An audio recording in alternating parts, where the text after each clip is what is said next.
Okay, so good day sa inyo, no? So ito ngayon, ang i-discuss ko ngayon is a basic review, fundamentals ng differential equations. Then later, we'll show you mga calculator techniques. If ever hindi natin alam, isolve. So paano ba gagawin, no?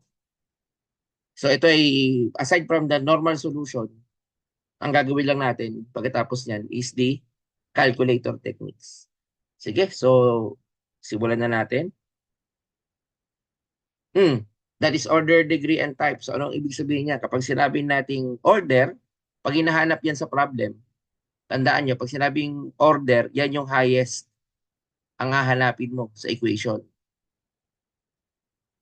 Highest, no? Tandaan nyo. Pag sinabi nating degree, yung exponent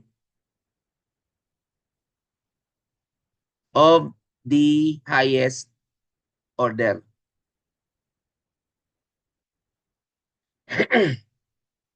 Highest order. Ayan. Pag sinabing type, dalawa lang naman yun. Pag sinabing ordinary, yun yung mga naka dy over dx, pwedeng dx over dy, pwedeng y prime, pwedeng to the second order, no? Yan yung mga ordinary, no? So on and so forth. Pag sinabi naman natin partial, from the word itself, partial, let's say partial of m of y, di ba? Or partial of y over partial of x. So on and so forth, no? So meron siya tinatawag na partial. So dito, automatically tingin ka agad kayo sa highest order. Ano bang highest order dyan? Ito. Dito, order mo ay 2. Anong exponent doon? 3. Ang tawag doon is the degree. Anong type niya? Ordinary. So ganun lang. Huwag papalampasin ito, no? May encounter sa exam, sa board exam, huwag palalampasin. Madali lang tong order, degree, and types, no? Okay, sige. Let's continue. Okay, next. Okay. Ayan. Oy, so medyo parang ano. Actually, may mga solution dito. Pwede si Bernoulli, pwede si first order. Ay, hindi ata si first order. Si Bernoulli lang. Saka si, I think, homogeneous. Pero tingnan natin, no? Or variable separable. So, most likely, ang ginagawa ko dyan, kapag nakita tayo na equation na ganyan, is we will simplify, no? Pwede ko sabihin na pagkasamahin ko yung dy. So, y dx, x squared plus 4 dy. Ito, automatically, alam natin, kapag ganyan ang itsura, variable separable na. Kasi, i-divide ko lang both sides yan. Di ba? Pati dito, i-divide ko rin both sides. Now, magka-cancel ito, then ito rin. So, matitira dyan is dx integral of x squared plus 4 minus the integral of dy over y is equivalent to the integral of 0. So, yan na yung magiging equation. So, ito, alam na natin to. Madali nang sagutan tong ano. Tandaan nyo, ang du over u sa integral ay ln of u plus c. So, similar, copy lang natin yung y, palitan mo ng, palitan mo yun ng y, yun yung magiging sagot. Okay, so ngayon dito sa case na to, ang medyo pag-iisipan natin ay ito. Kasi kapag tinest ko to, let's say u, let's say u is equivalent to or simply x squared plus 4. Or kapag chinek ko kasi yan, kinuha natin yung derivative du 2x dx. So kapag divide ko by 2, although may integrating factor naman, pero ang problema, may x. Eh wala namang x yan. So paano yun? Hindi po pwede yung ln. So gagamit tayo ng anong method? Yan ay trigo substitution. O i-recall natin sa integral. Magmano-mano muna tayo. Tapos mamaya natin lalagyan ng calculator technique, substitution. Okay, paano ba yan? Paano ba ang trigo substitution? So ganito lang yan guys. No? Pag sinabi natin trigo substitution, you will substitute it by trigonometric. Okay, sa trigo substitution, recall lang natin, no? If this is the right triangle, ito yung angle. Tatlo lang ang pwede mong gamitin dyan. Itong tangent, theta, no? Na kung saan, yan ay meron kang ah, opposite over adjacent. Okay, tapos merong sine theta, merong opposite over the hypotenuse. Then we have the second theta. So, ang second theta is the hypotenuse over adjacent. Okay, alis sa tatlo. No, malalaman mo yon depende doon sa given. So, ang u natin muna dito is simply x squared plus 4. Okay, kapag ganito ang u natin, let's say, for example, naka a squared plus u squared, automatically, u mo is equivalent to a tangent theta. So, ibig sabihin, sa case na to, ang ating tangent theta is equivalent to u over a. Based dito. Okay, pag sinabi naman nating u, or sabihin natin na, what do you call this, itong a squared minus u squared. Kapag ganyan, u is a sine theta. So dito is u over.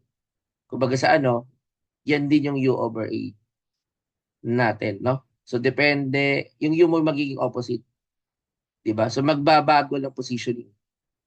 At ganoon din naman kapag sinabi natin u squared minus a squared, ang gagamitin mo is u is equivalent to a second theta. So ang second theta is also u over a. So you will notice similar un over a, but the position is nagbabago. Nag-iiba siya. Ngayon, alamin natin, ano ba ang sagot dyan? Now, for the tangent theta, no, alam naman natin that opposite over adjacent.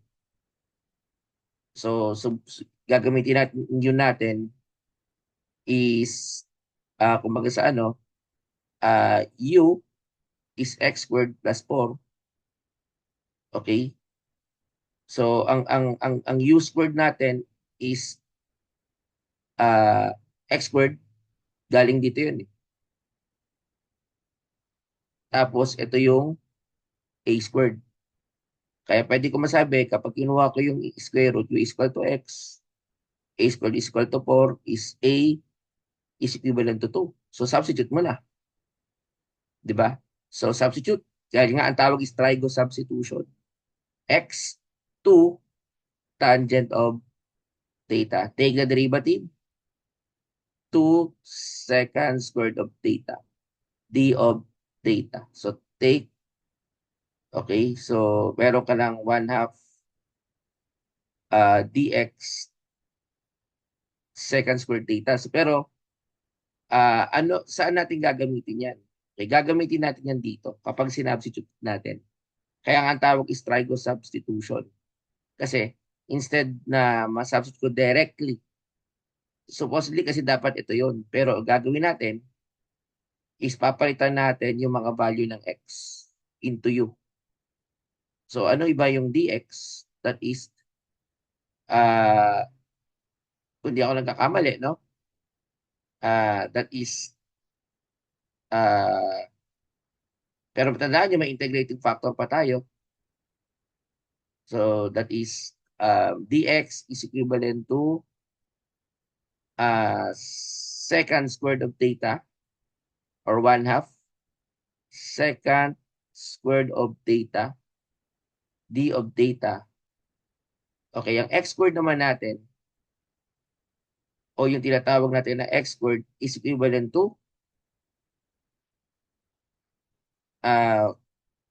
or yung ating pinaka magiging, kasi sasabi ko yung value ng x eh, 2 tangent theta yan. So 2 tangent of theta squared plus 4. So basically, labas ko na yung 1/2. Okay, secant squared of theta, d of theta, ito ay magiging 4. Tangent squared of theta plus 4. So kapag nilabas ko to, secant squared of theta, d of theta, ihiwalay ko tong 4, tangent squared of theta plus 1. Therefore, is secant squared of theta, d of theta, then, kung di ako nagkakamali, ang lalabas dyan, no? Pero dahil nga, meron kang 4, ah, kasi magiging 4 tan squared theta yan. So, ilalabas ko is, ito ay magiging, kumbaga sa ano, ah, ilabas ko yung 4 tangent squared theta, then ito yung 4, no? Okay. So, ngayon, dahil ito ay meron kang integrating factor, kung di ako nagkakamali, ha. So, that is, magka-cancel to. Ngayon, if familiar kayo dun sa kanina, di ba? So, meron tayong u is equal to x equal to 2 tangent ko naman dx. What is derivative?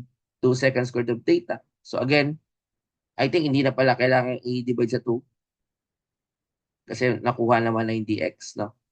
So, i-apply lang natin doon sa 2/4. So, ang mangyayari dyan, yung 2/4 mo will become d of theta. So, that is equivalent to 1/2 theta plus c. Pero hindi pa yun ang sagot. Kasi bakit?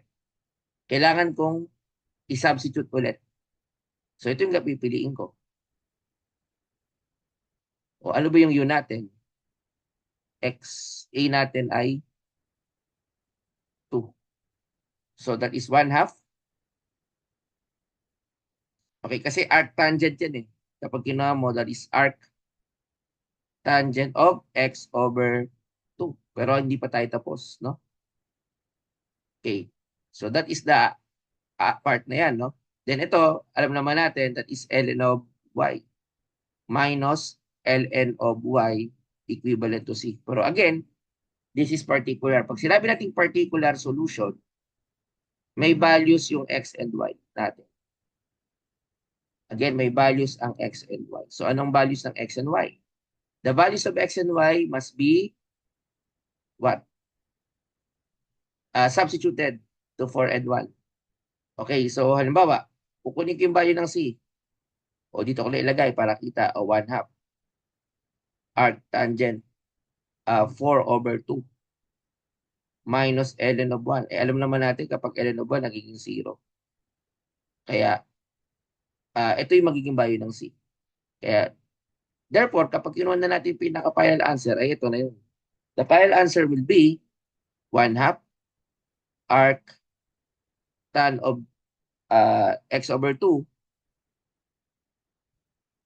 minus ln of y is equivalent to 1/2 arc tan of 2. So, ito na yung pinaka-final answer. Okay. Yan yung final answer. Okay. So, kung medyo nagulaan, ulitin ang video. Pwede nyo naman siyang makita, no? O pwede siyang screenshot. No? Sabi ko nga, wala, naka-video naman ito. So, you can open. Okay? So, wait lang. Ano ko lang yung aking ano. Hanapin ko lang yung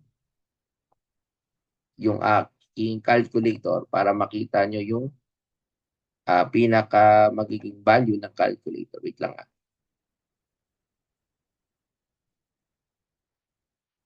Calculator. Ayan. Okay, so going back.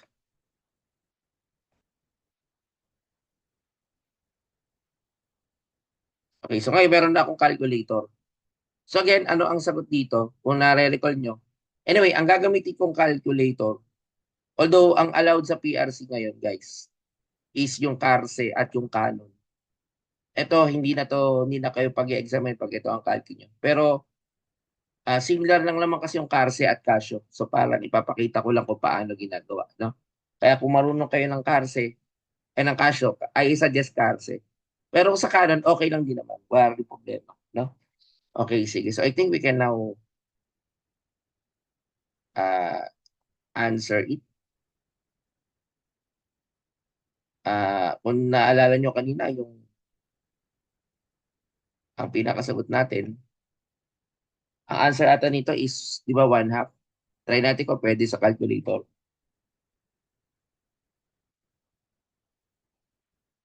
X over 2 minus ln of y equivalent to 1/2 arc tan 2. Okay, so dito sa calculator technique, madali na tayo mag-substitute sa calculus kasi may values na yung x and y. We don't need to, ano na, to assume. Kumbaga sa ano, hindi na natin kailangan mag-assume, no? Kasi pag nag-assume, sabi nga, mahirap na, masakit daw. Anyway, so dito tayo sa may part na to. Okay, so now, as you can notice, in the solution, gagamitin ko yung calculator. Ang technique kasi natin dito, guys, is we will try to equate it in terms of y.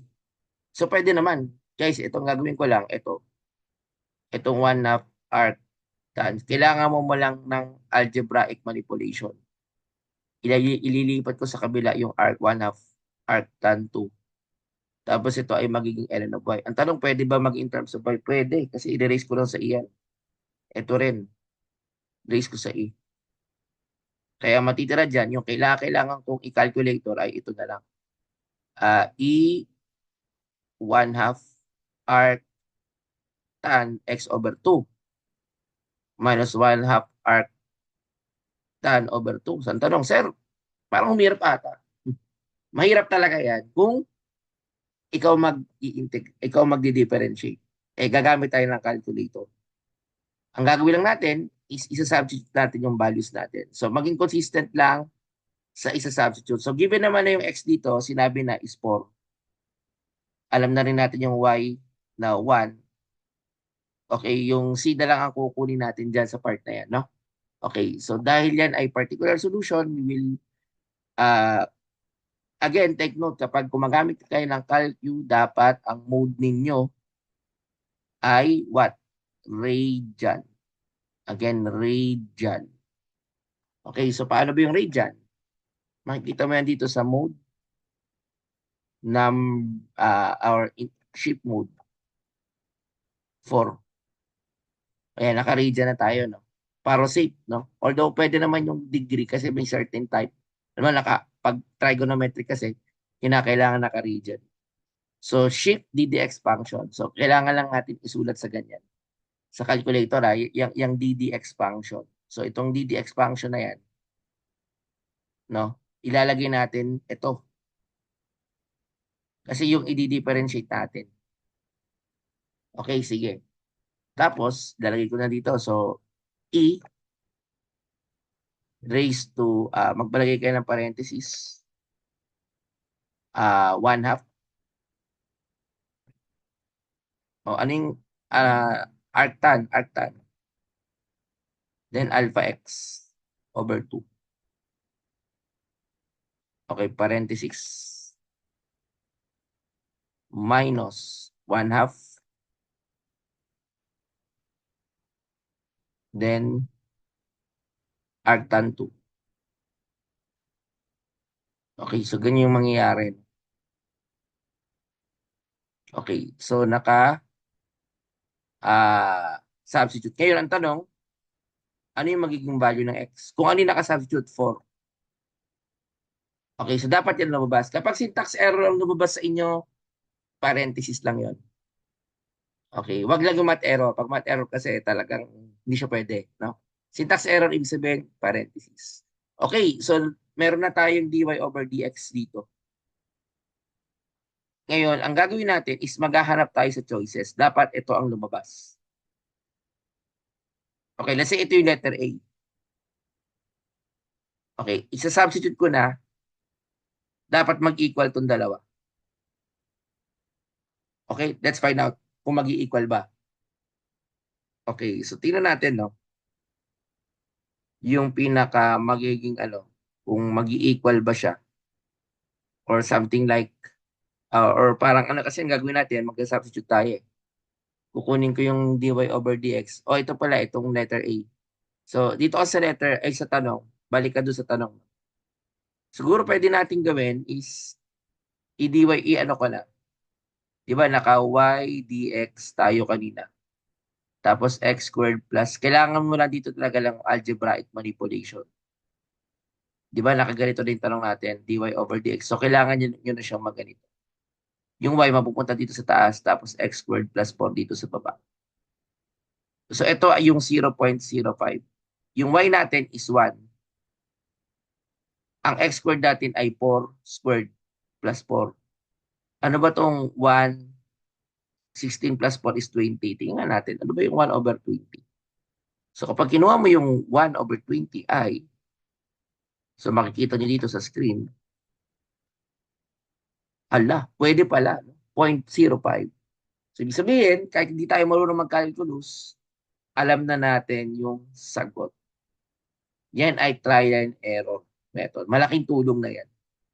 Ano kapag hindi nyo alam sa board exam, yung solution talaga, pero naalala nyo ako, ay ito'y tinuro ni Sir Carlo, 1 point yun. Sayang. Considered pa naman minsan niya na on the average o nasa baka difficult, di ba? So sayang, no? So pag ganyan, most likely, hindi naman, although hindi ko naipangako na lahat, 100% sa calcu ng DE na kukuha. Pero at least marami sa mga first order solutions kaya ng calculate. Okay? Sige. So I think we can now clear this. Okay. Paki-ano na lang, no? Ulit. Okay. Find the complete solution. Ito, paano kaya ito, no? Okay. Ito guys, may maliwanag na ano, simple. Kapag may simple, use the homogeneous. O lecture muna. Ano ba yung homogeneous? Ito, para to sa mga hindi naintindihan, no? Yung discussion noon. Ano ba yung homogeneous? Pag sinabi natin homogeneous, meron tayong equation, di ba? Kumbaga, may m, x and y, dx. Di ba? Let's say, yan yung n, x and y, dy is 0. Kapag simple ang n,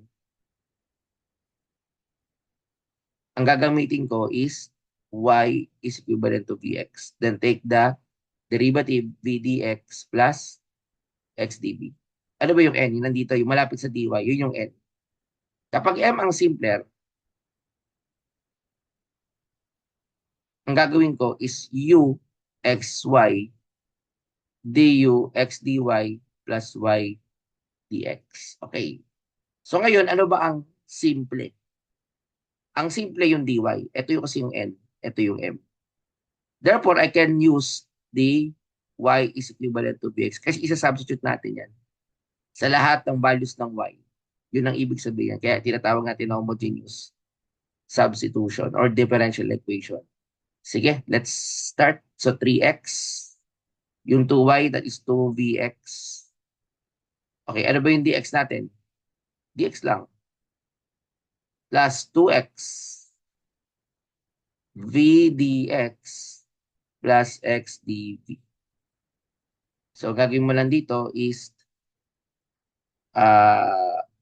kung 3x to, so 3x dx plus 2vx dx plus 2vx dx plus 2x squared dv, 0. So, may common sa kanila. Bago tayo magpatuloy, laging tignan, baka pwedeng i-simplify. So again, ito para sa mga long solution kasi baka hanapan kayo, balang natin masabi, di ba? Ng mga long solution. At least alam nyo kung paano i-solve by long. So lahat may common na x, pwede kong i-simplify. At pagsamahin ko lang itong dalawa. So lalabas 3 plus 4 v dx. So ito na yung solution natin. Plus 2x dv, 0. Okay, ang tanong. Ito bang una pwedeng i-variable separable? Hindi, no? Kasi bakit? Mahirap pag-iwalayin to. Iisang term. Diba? So, ang gagawin lang natin is isip tayo ng paraan para pagbalik. At nga, yung gumamit tayo ng modules. So ngayon, para gusto ko lang gamitan ng variable, i-divide ko lang dun sa dalawa na common sa kanila. Okay, so ito yung x, then the 3 plus 4b. So therefore, kapag kinuha ko yan, ito magka-cancel to. Ito rin. So therefore, that would be integral of dx over x plus the integral of 2 dv, then 3 plus 4b. Okay. So ito, alam na alam nyo na to, ln of x. Ito, mag-test ka dyan. U is equivalent to 3 plus 4b. Du is equivalent to 2 dv. Kasi 0, 3, di ba? So dahil andyan na yung 2, no need to divide it. Andyan na kasi. So ang gagawin natin, that is uh, ln na. Take the integral of ln 3 plus 4v is equivalent to c. Alam nyo sa logarithmic rule, kapag ang ln of x plus ln of y, pwede siya maging ln of xy. Tandaan nyo yan. Anong gagawin natin dito? So, pwede ko pagsamahin to. No, ln x 3 plus 4v is equivalent to c. So, again, pwede mo tong erase to e.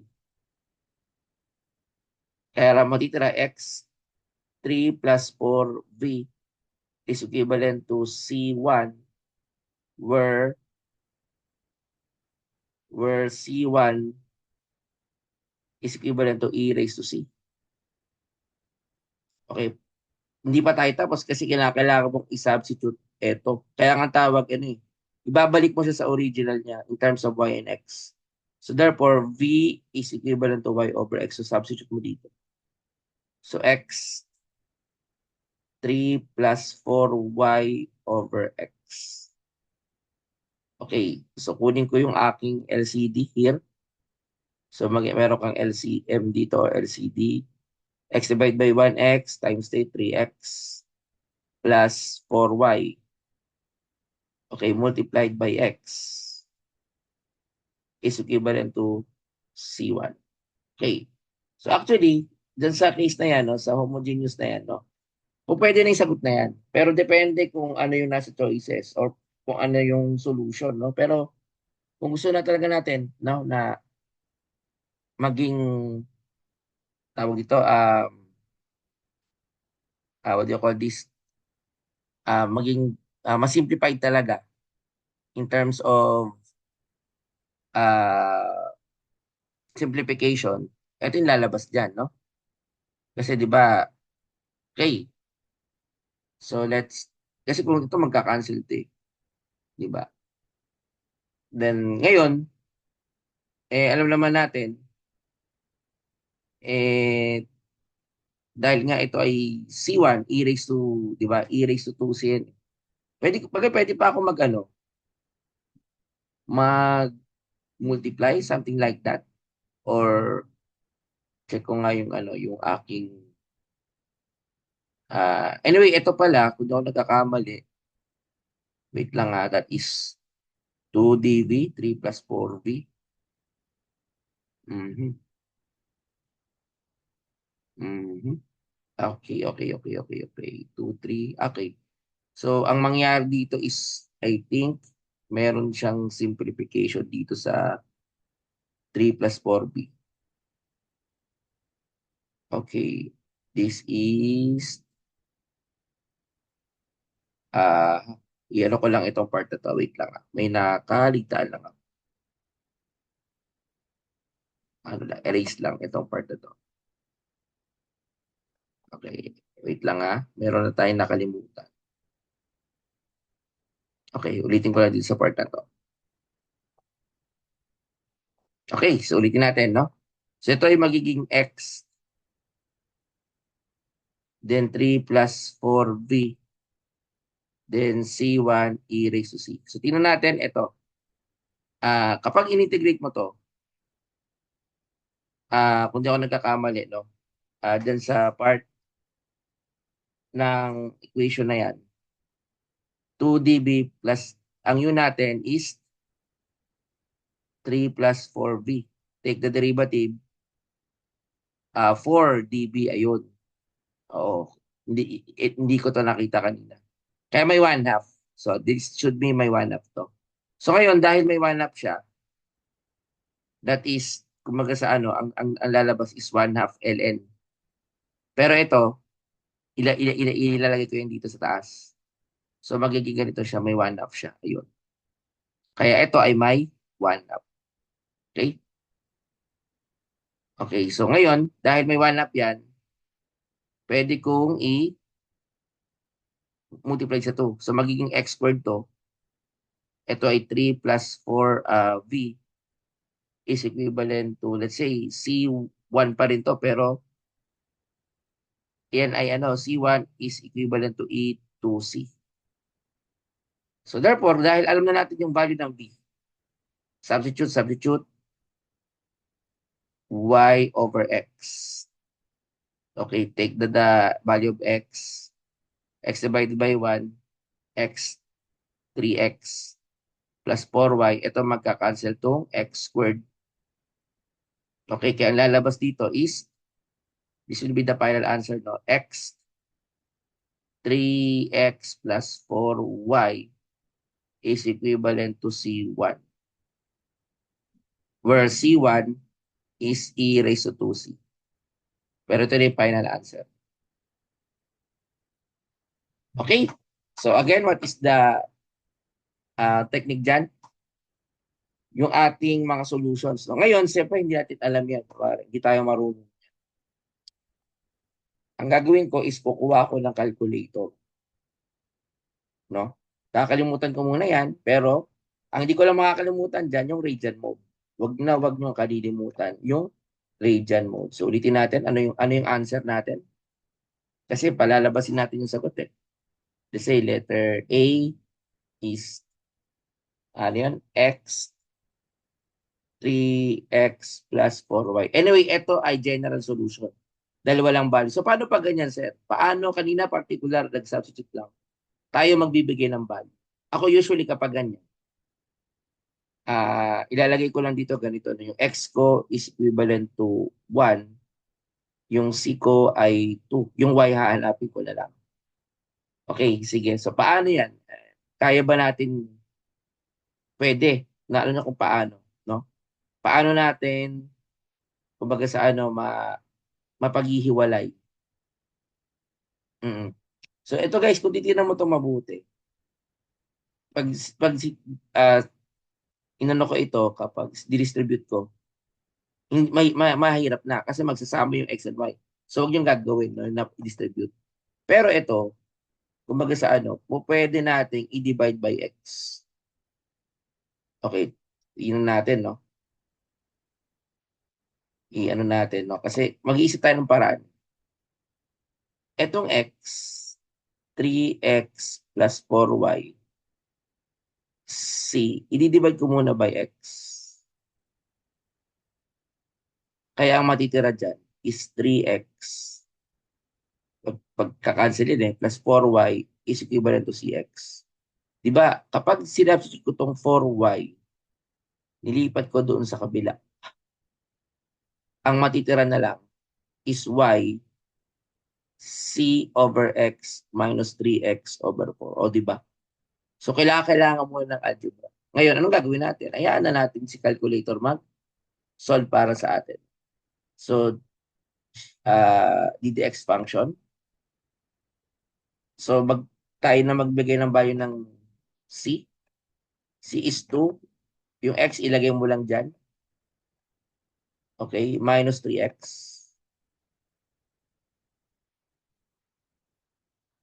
And then we have 4. Again, X is equivalent to 1.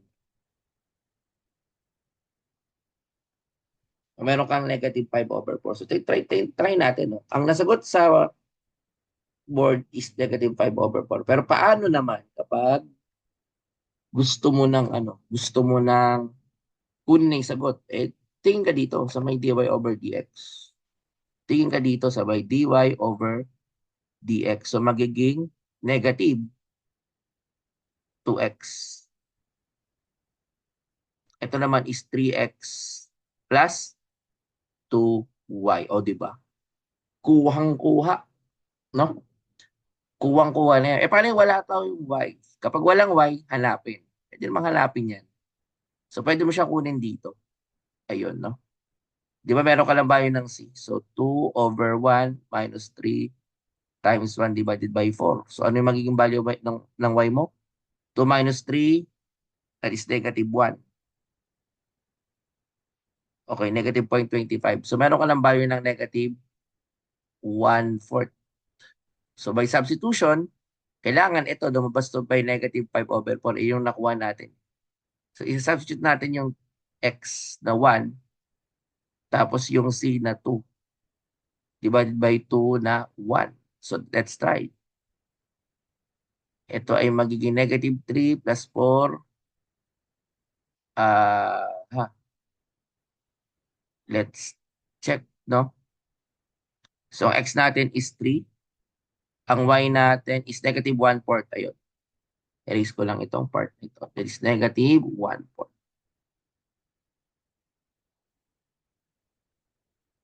That is negative 1/4. So, magiging negative 3 minus 1 up. Kung nahihirapan kayo, may calculator naman, lubos-lubusin na, no? Negative 3 minus 2/4. Okay, divided by 2.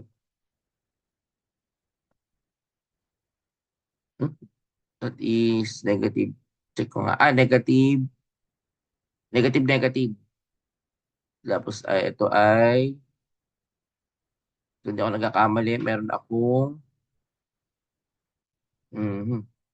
3x. Check ko nga sa aking ano. Calculator dy over dx. Okay. Tama. I-add ko muna pala. Sorry. Kasi, yan ay ano. Ayan. Lagyan natin ng parenthesis.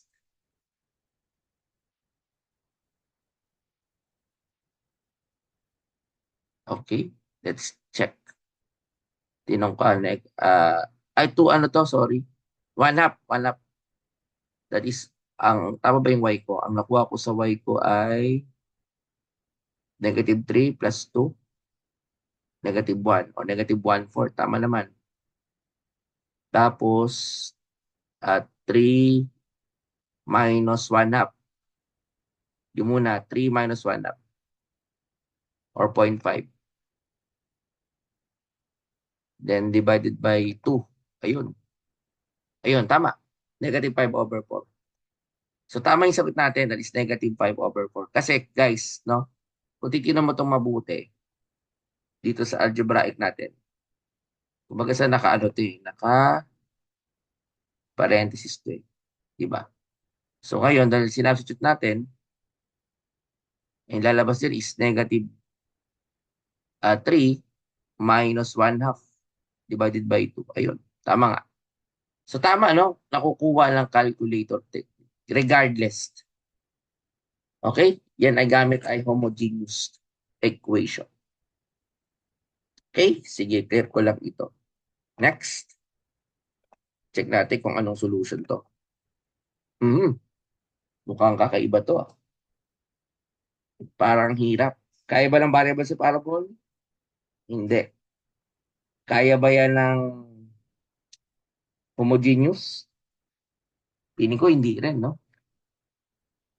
Yung ano, yung exact. Ayun. Paano ba exact? Paano ba yun? So, ang exact, ganito lang ang gagawin dyan. So, pag tinawag natin na exact DE, ito lang ang gagawin dyan. Okay. Yung M, record tayo ng exact DE bago tayo ano.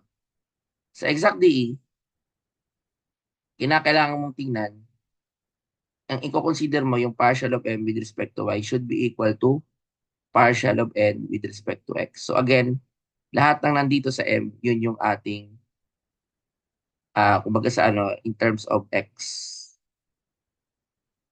No? Tapos itong ating n, then yung dy. No? So pag ito yung una, that is partial of m with respect to y. So nagpa-partial derivative ka in terms of y, then x will be treated as a constant. Okay, so let's check here dito. Paano yan?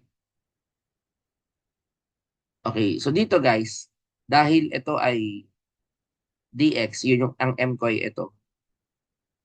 Ang gagawin ko lang dyan is itataas ko tong 1 minus xy squared, negative 2 muna. So again, we are differentiating in y, x will be treated as a constant. Okay, so ibababa ko tong negative 2 as a differentiable. Copying ko lang ito. Negative 2 minus 1. Again, sa y tayo nagdi-differentiate. Kaya ang matitira dyan is negative x. 1 will be 0. Okay? So therefore, kapag kinuha ko ito, ano lalabas na ano dyan is negative negative 2x 1 minus xy kasi magiging cube to eh.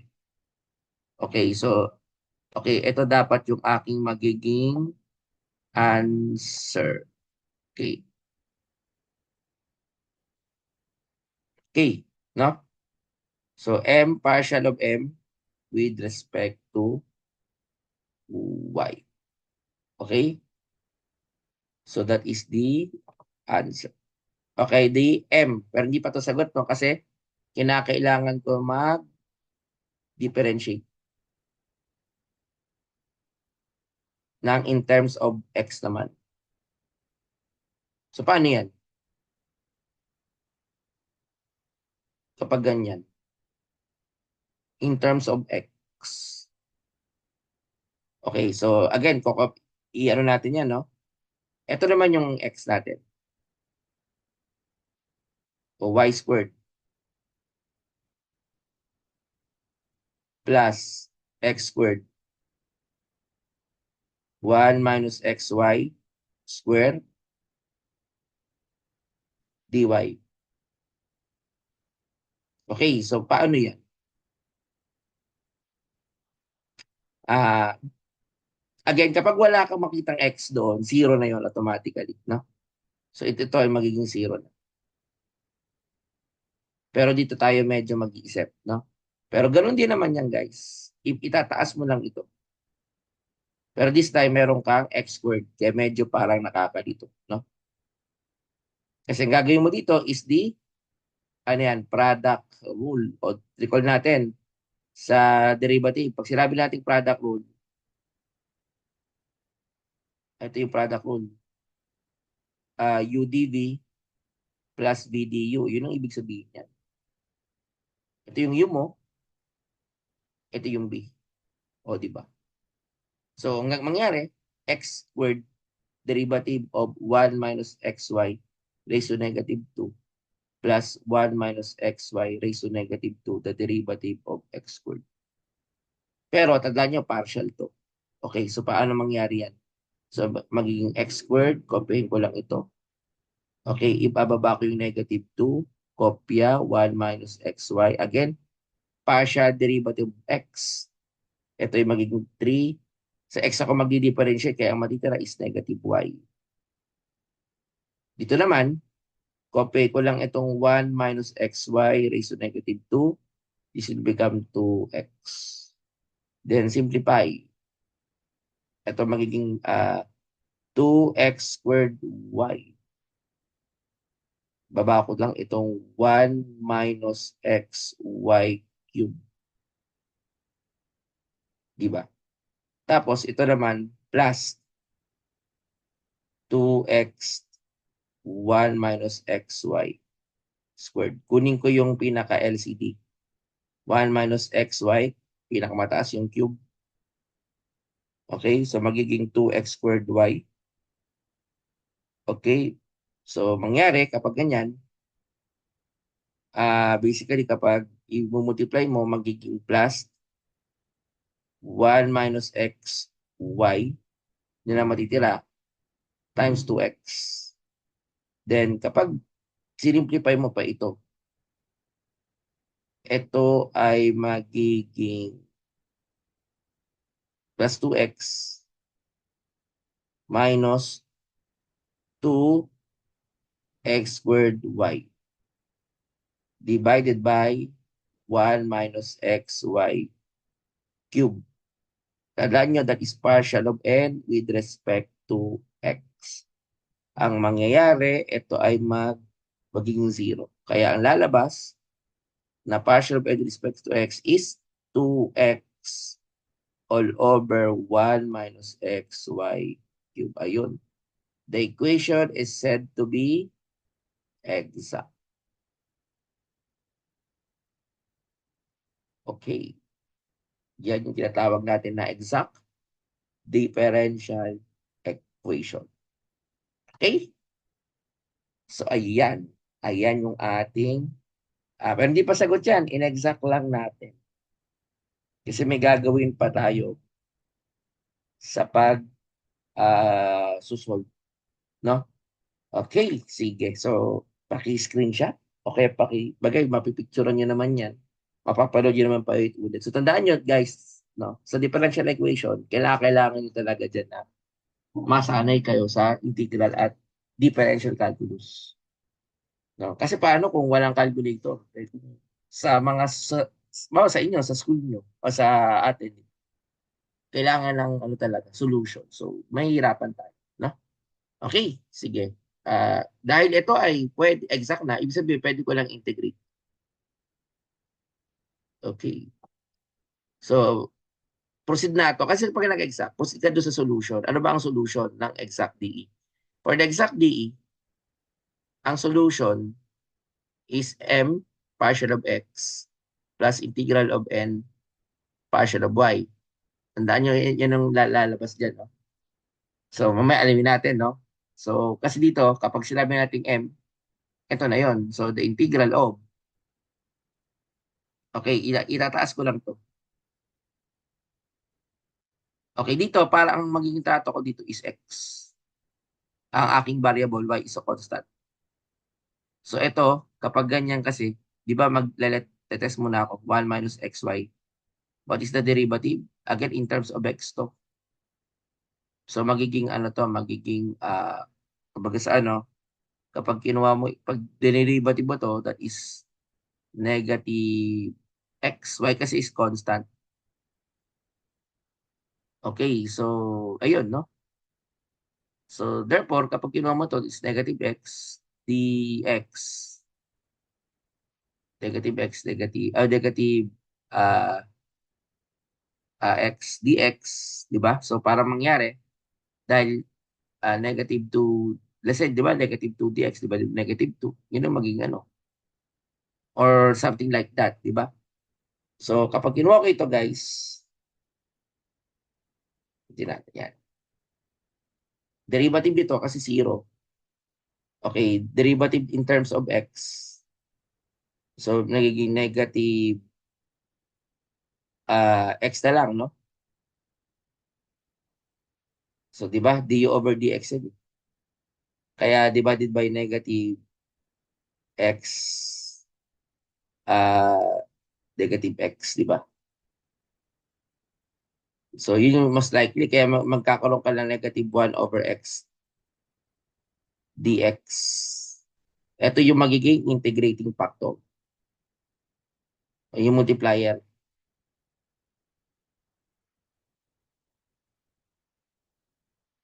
Or simply, ano pala, simply whatever magiging y. Kasi x pa rin magdi-differentiate. Sorry, that is y. Y pala to, sorry. That is y. Ay, bora-bora.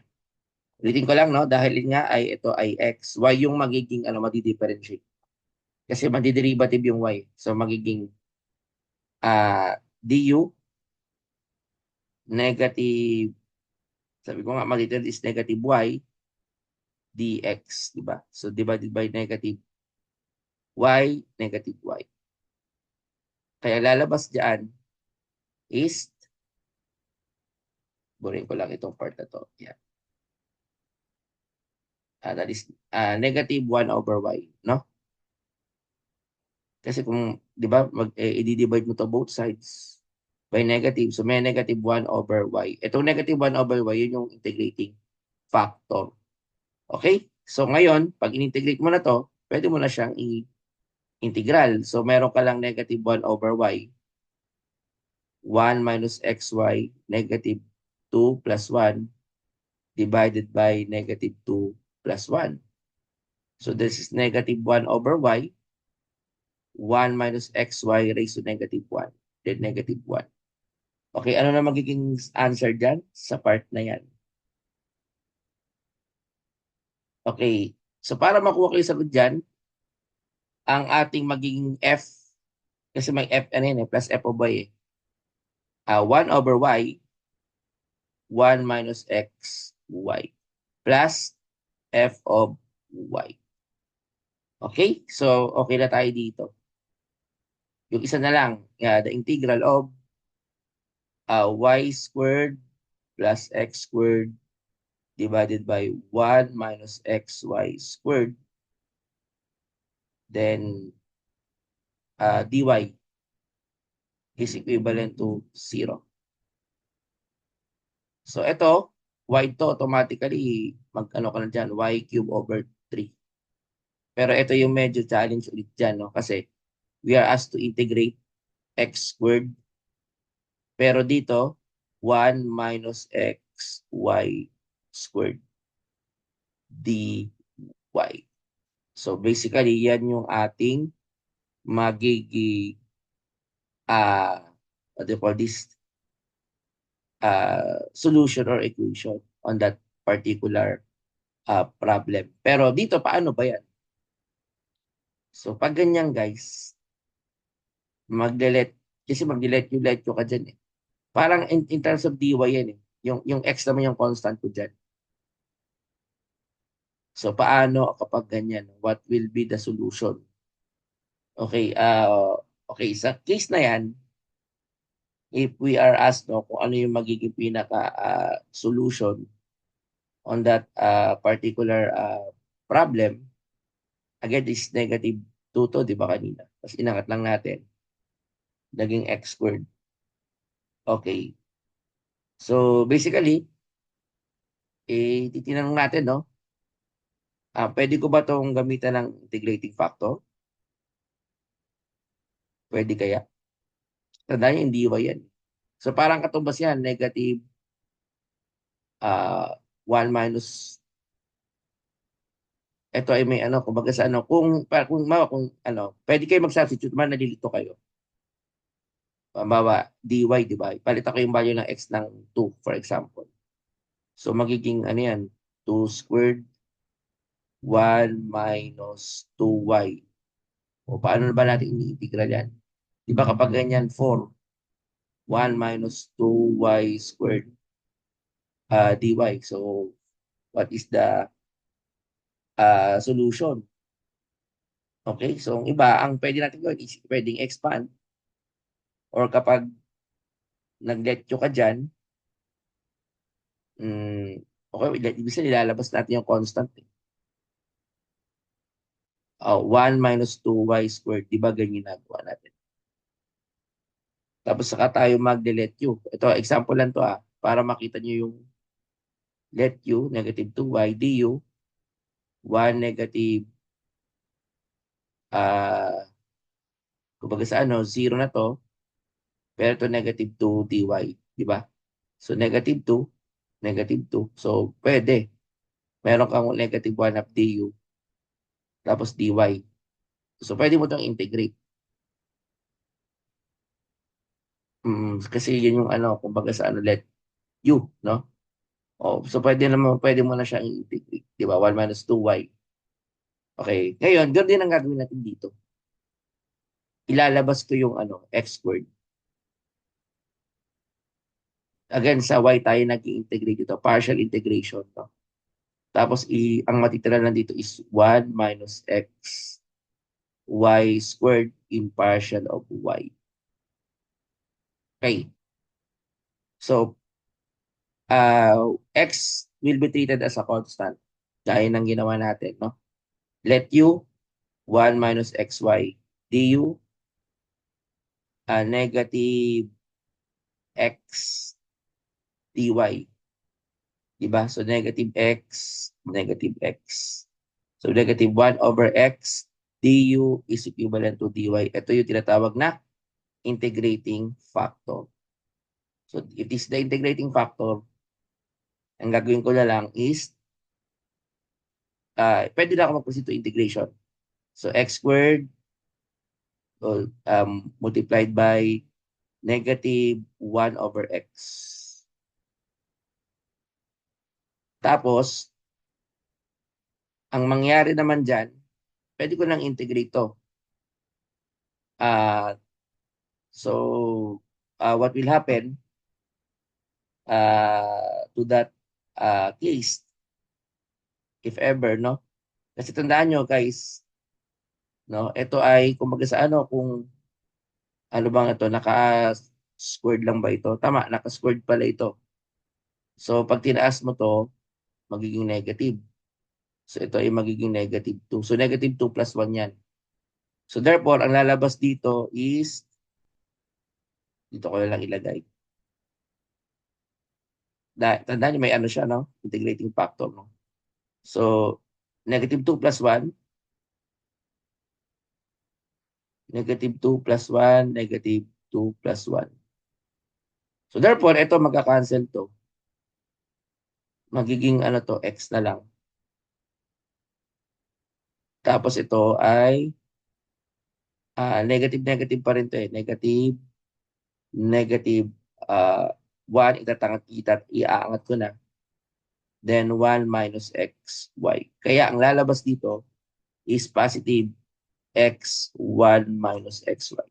So, to find the final answer, kasi ang magiging f nito, ito na. Kasama na yung ano, itong y cube. Ang f nito is y cube over 3 plus x, 1 minus x, y. So therefore, to find the problem, f, or pinaka-solution natin, or by comparison, gano'n naman sa exact eh. Kukunin ko yung mga yung nag-iisa sa kanila. Bawa sa kanino muna, ano ba yung kanina? Saan na ba yun? Ito, yung 1 over y. So 1 over y, 1 minus xy, plus y cube over 3 plus x 1 minus x y equivalent to c. Pero hindi pa ito tapos kasi papalit ko pa yung value ng x and y. No? Meron pa siyang particular solution. Although pa general solution, ito na yon. Pero syempre, kailangan natin i-substitute. Kasi we are asked to find the particular solution. So ito ay magiging 1 over 1. Substitute lang naman yun. Kunin ko yung value ng c. 1 minus 4.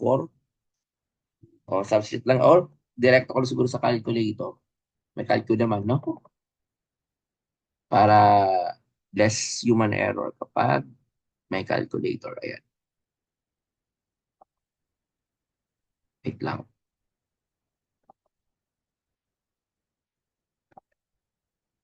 So dito ko ilalagay yan. 1, the value of y is what? 1 pa rin to. 1 minus, anong value ng ano? X4 plus 1, 1 cube. Pero 1 na rin naman yan. Kaya 1/3 to. Ang gusto na natin makuha, yung value ng C. Okay, plus 4 ang x dito, di ba? 4 divided by 1 minus 4. Okay, so by inspection, may value tayo ng C na 4 over 3. No? So we have 4 over 3. Okay? Sige. Okay, check ko nga ulit. Mhm. Para makuha ko yung value ng C, 1 times 1, 1 minus 4 times 1, okay? Then 1 plus, mhm.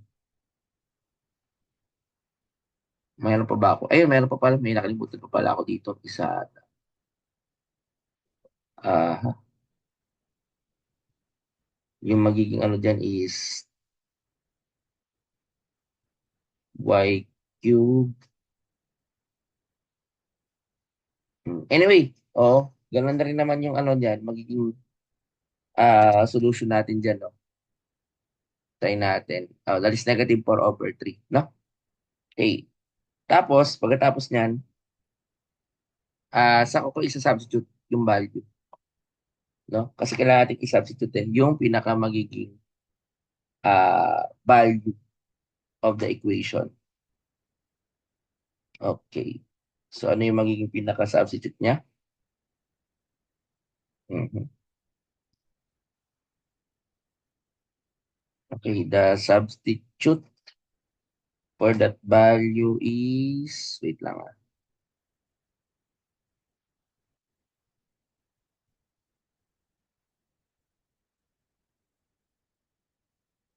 Okay, plus y cube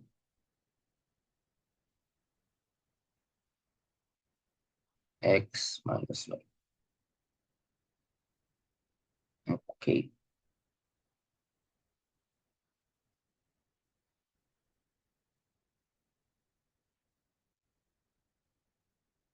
Wait lang ha. Doon sa final answer natin.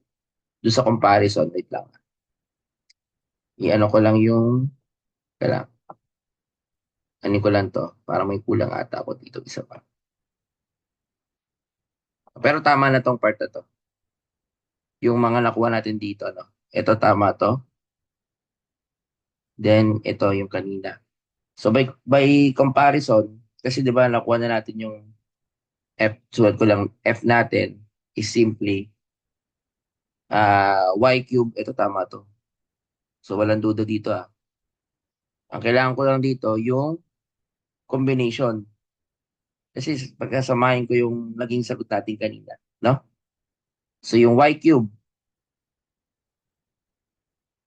meron pa ba? Ayun, dito. Ay, yung n pa pala, sorry. Oo, yung n pa. X pa lang pala yung na-integrate ko. Sige, wait lang ah. So, ito pala, no? May nakuha naman tayong X. Pero yung X, tapos na ba tayo mag-integrate? Okay, tapos na rin, no? Sige, ano na lang. Pagsamahin ko na lang. That is 1 over y, 1 minus xy. Okay, pagkatapos, mm, plus y cube over 3 plus x over 1 minus xy. Okay, so yan yung ating ano, pinaka-solution, no? So meron tayong ganyan na problem, okay? Sige. Mhm. Meron pa ba akong nakalimutan?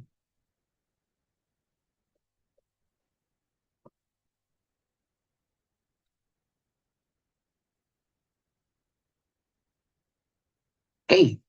So I think yun na yata, no? Ito na yung sagot, no? Substitute na lang for the value of, tama. Tama pala tayo kanina. 1 minus ang x natin is 4 plus 1/3 plus 4, 1 minus 4. So pag gano'n, that is negative 4 over 3. Ayun na, yun yung sagot. So pag kinuha ko yung value,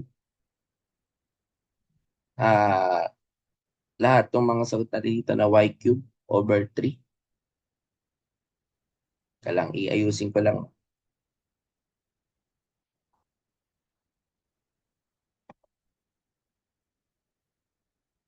Ayusin ko lang yung answer natin. Okay, sige, ayusin natin tong part na to.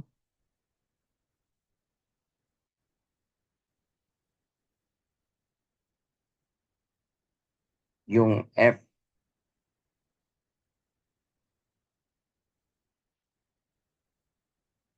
okay, iyan ko lang. Stop ko lang.